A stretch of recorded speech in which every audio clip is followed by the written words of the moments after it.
On the morning of February 26th, 2024, in the quiet suburbs of Kissimmee, Florida, a 13-year-old girl named Madeline Soto simply vanished.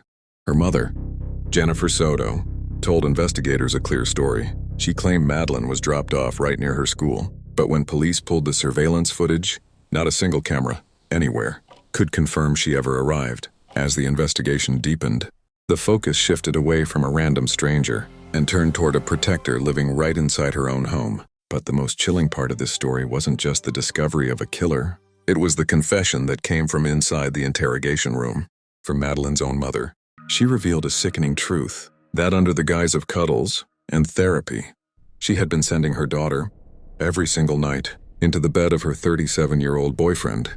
By 6 p.m. that evening, word had already spread that Madeline Soto was missing. When investigators sat down with Jennifer and her boyfriend Stephan Sterns, their stories seemed to align perfectly. But there was a gap, a silence, a void in the timeline that left detectives uneasy. Stephan claimed that after dropping Madeline off, he completely vanished from the grid from 9 a.m. to 1 p.m. His excuse? A shredded tire, a mechanical failure that took hours to fix. But when police asked why he never called for help, his response was chillingly simple. My phone was broken. Meanwhile, in a separate interrogation room, Jennifer was sharing a detail that seemed insignificant at the time, but would soon become the dark foundation of the entire case. She told detectives that on the night of February 25th, Madeline's 13th birthday, she had personally sent her daughter to sleep in Stephan's bed, claiming the young girl was suffering from anxiety. The clock was ticking, and the pressure was mounting. When police seized Stephan Sterns' phone, they discovered a frantic digital cleanup. Within hours of Madeline's disappearance, 60 files had been deleted, but forensic experts pulled back the veil, recovering photos and videos that buried any hope of an accident. This wasn't just a crime. It was a systematic nightmare, a long-term cycle of predatory abuse, hidden behind a birthday celebration. But the real shock didn't come from the images. It came from Jennifer Soto's reaction. Inside the interrogation room, she didn't scream. She didn't collapse in horror. Instead, she sat there, calmly admitting she knew about the special bond between her 37-year-old boyfriend and her 13-year-old daughter. As the world searched for a missing child, CCTV captured Stephan at a local car wash. He wasn't just cleaning a vehicle. He was scrubbing the front seat with a manic intensity, desperately trying to erase the DNA, the silent evidence left behind by Madeline's lifeless body. Stephan Sterns' web of lies had finally unraveled.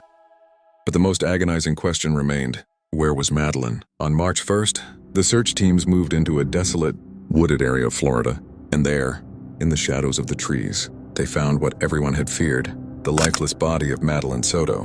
But when the forensic team began their sweep of the scene, they discovered a detail that changed everything. A detail that spoke louder than any confession. Madeline's white socks were perfectly clean, in a place surrounded by thick mud, rotting leaves, and forest debris. Clean socks could only mean one thing. Madeline hadn't walked into those woods. She had been carried there, like an object, after the life had already been taken from her.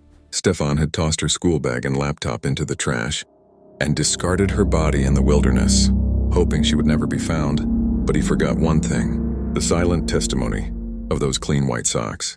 As the charges against Stephan Sterns began to pile up inside that courtroom, the eyes of the entire world were fixed on Jennifer Soto. How could the woman who birthed her, the woman who should have been her shield, willfully push her 13-year-old daughter into that living hell? The investigation is far from over, and she currently faces a mountain of charges for negligence and child endangerment. Legal experts say her own confessions, the admission that she prioritized her boyfriend over her daughter's screams, are enough to put her behind bars for years. But for now, the focus remains on ensuring Stephan Sterns receives the ultimate penalty.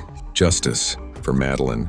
The stain on Jennifer's motherhood will never be washed away. Today, Stephan Sterns sits in a cell, waiting for his final hour, while Jennifer Soto lives under the crushing weight of public hatred and looming legal consequences. Madeline's clean white socks still tell a story that reminds us that the crime wasn't just what Stephan did. The crime was the silence that her own mother chose to keep.